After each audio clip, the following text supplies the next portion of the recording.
नमस्कार साथियों, मैं गुलाब चंद मौर्य। आज कक्षा 8 के प्रथम चैप्टर विज्ञान एवं प्रौद्योगिकी के क्षेत्र में नवीनतम प्रगति का पार्ट 3 के बारे में बताया जाएगा। 8 बिंदुओं के बारे में 2 वीडियो में बताया जा चुका है। तीसरे देखिए, इनमें जो विशेष जो नए लेटेस्ट आविष्कार और प्रयोग हुए हैं उसके बारे में चर्चाएं होंगी। जैसे उद्योग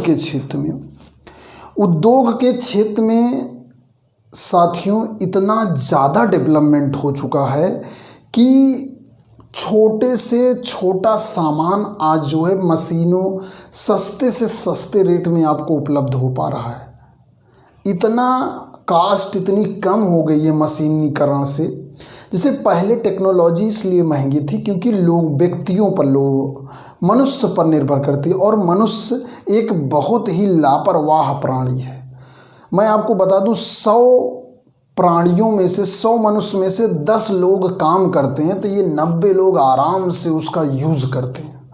जैसे भारत में किसी चीज़ की आविष्कार करने की ज़रूरत नहीं है, विदेशी लोग आविष्कार कर रहे हैं, हम लोग उसका यूज कर रहे हैं बस। तो बस उसी यूज़ के बारे में आपको जानना है।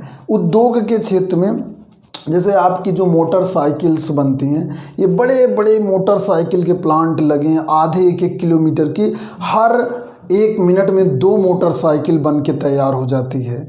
हर 5 मिनट में एक जो है 4 व्हीलर बन के निकल जाती है, क्योंकि ऐसी ऐसी जो है लाइनें हैं जो सारी मशीनों द्वारा।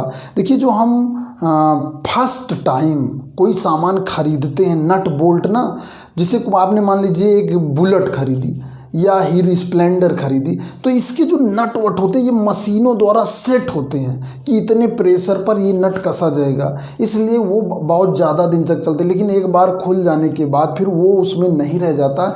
क्यों? क्योंकि मशीनीकरण ने जो है एकदम से जो है हमें बहुत आगे टेक्नोलॉजी में ले जा के चुके हैं। आप चाहे जो क्षेत्र देख लीजिए, जैसे ये मशीन फैक्ट्रियों की बात हम कर रहे हैं, चाहे फैक्ट्रियों से सामान जो है आपके यहाँ तक पहुँचाने की बात हुई। अब जो है, अब चाहे कॉस्मेटिक का क्षेत्र ले लीजिए, विनिर्माण का क्षेत्र ले लीजिए, हर क्षेत्र में जो उद्योग क्षेत्र ने, यानी कि उद्योग मानी कंपनी, इंडस्ट्री ने हर चीज़ में ग्रो किया है। तो यहाँ पर जो है, जैसे आप तेल को ले लीजिए, एक कच्चा तेल ज़मीन से निकलता है, जैसे मथुरा रिफाइनरी है, मथुरा में कच्चा तेल निकलता है, वहाँ पर शुद्ध होता है। वहाँ तेल, मिट्टी का तेल अलग किया जाता है, डीजल अलग किया जाता है, पेट्रोल अलग किया जाता है। आप लोग एक चेहरे पे जाड़े में लगाते हैं पेट्रोलियम जेली, वो भी पेट्रोल से वाइट कलर का निकलता है। उसका कलर बाद में भाई प्योर करते हैं तो वाइट हो जाता है, उस समय जब निकलता है तो ब्लैक ही रहता है। इसी तरह आपका मोबिल निकलता है, ग्रीस निकलता है, बहुत सारी चीज़ें जो है टेक्नोलॉजी के माध्यम से उद्योग में अलग किया जाता है ताकि वो हमारे यूज के लायक बनाया जा सके। तो अब अगला जो है आपका है ऊर्जा के क्षेत्र में। ऊर्जा, देखिए, ऊर्जा तो केवल एक ही सर्वशक्तिमान है, सूर्य है। सूर्य से ऊर्जा हमको मिलती है। इसी ऊर्जा को जो है हम जो है इधर उधर करते रहते हैं ट्रांसफ़र। वो ऊर्जा जो है, सूर्य की ऊर्जा को प्लांट लेते हैं और प्लांट की ऊर्जा को हम प्लांट को खा कर लेते हैं, और मैं उसी ऊर्जा से, एक तरह से सूर्य ऊर्जा के बारे में कहा जाता है, ना तो इसे उत्पन्न किया जा सकता है ना इसे नष्ट किया जा सकता है, कि इसे केवल एक रूप से दूसरे रूप में परिवर्तित किया जा सकता है। तो यहाँ पर जो है ऊर्जा के क्षेत्र में, लेकिन जो नए क्षेत्र हैं जैसे पवन ऊर्जा, सौर ऊर्जा, यानी कि जिस तरह से पेट्रोल डीजल कम होते जा रहे हैं और रेट बढ़ते जा रहे हैं, इसको देखते लिए भविष्य में जो है, आज जो है दिल्ली का जो हवाई अड्डा है वो पूरी तरह से जो है सौर ऊर्जा पर निर्भर है। बहुत सारे भारत में स्कूल हैं, विश्व में स्कूल हैं जो पूरी तरह से सौर ऊर्जा पर डिपेंड हैं। उनको जो है डीजल, पेट्रोल या विद्युत लाइट की ज़रूरत नहीं है। तो ये नए सौर ऊर्जा और पवन ऊर्जा जिस पे सरकारें काम कर रही हैं, जिससे आने वाले भविष्य में हमें दूसरों के देशों पर डिपेंड ना रहना पड़े, हमारा कर्जा कम हो, हम विकसित हों। और जो परमाणु बम बनाए जाते हैं, बड़े बड़े परमाणु नाभिक रिएक्टर बनाए जाते हैं, वो ऊर्जा के लिए बनाए जाते हैं। जिस देश के पास जितनी ज़्यादा ऊर्जा होगी वो उतना ज़्यादा आगे जाएगा। और मैं बता दूं, अफ्रीका में अभी ऐसे ऐसे देश हैं जहां आज भी ढेबरी में दिया जला के जो है रोशनी की जाती है, लाइट आज तक नहीं पहुंच पाई है। कभी कभी यूट्यूब पे देखते हैं तो बड़ा तरस आता है कि हम लोग कितने अच्छा जीवन व्यतीत कर रहे हैं, कितना खुशमय जीवन व्यतीत कर रहे हैं कि 24 घंटे लाइट में रहते हैं।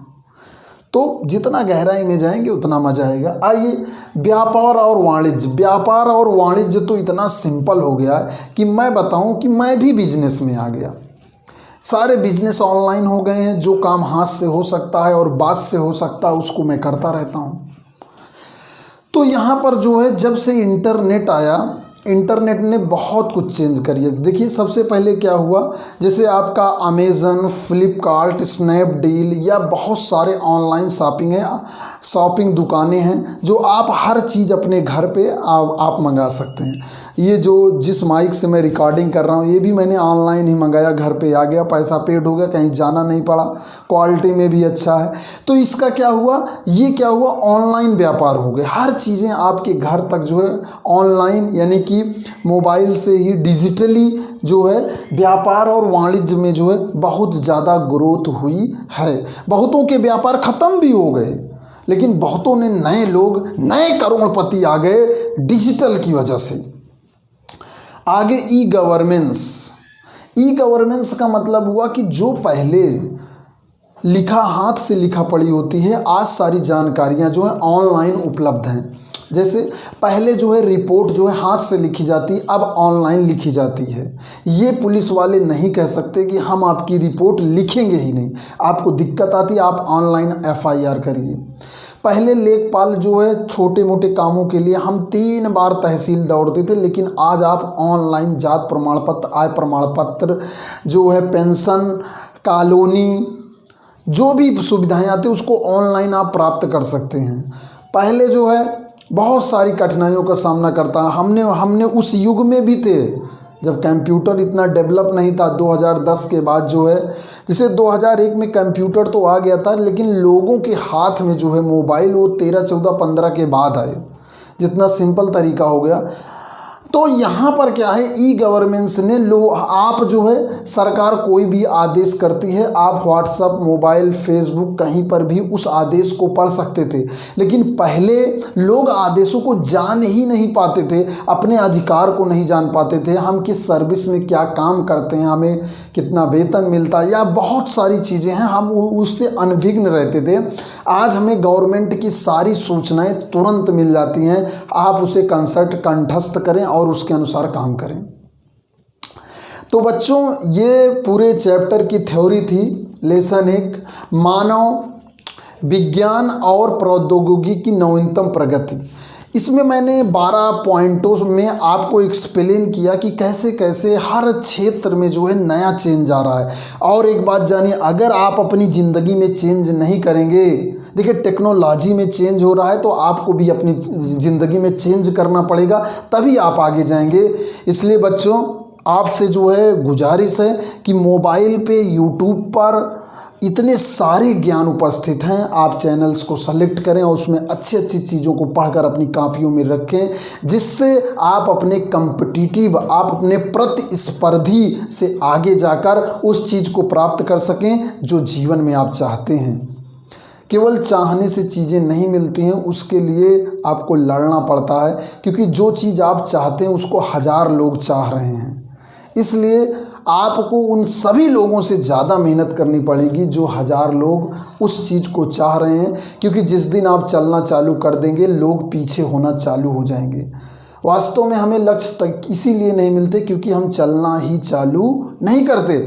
आप केवल चलना चालू शुरू कर दीजिए, कुछ दिन बाद आप दौड़ने लगेंगे और जो आपके साथ रहेंगे उनकी सांस फूलने लगी और सांस फूल के वो गिर के पटक के मर जाएंगे और एक दिन आप जो है सफलता के झंडे को प्राप्त करेंगे। इस वीडियो में साथियों इतना ही हूँ। मैं गुलाब चंद मौर्य, साइंस टीचर। धन्यवाद।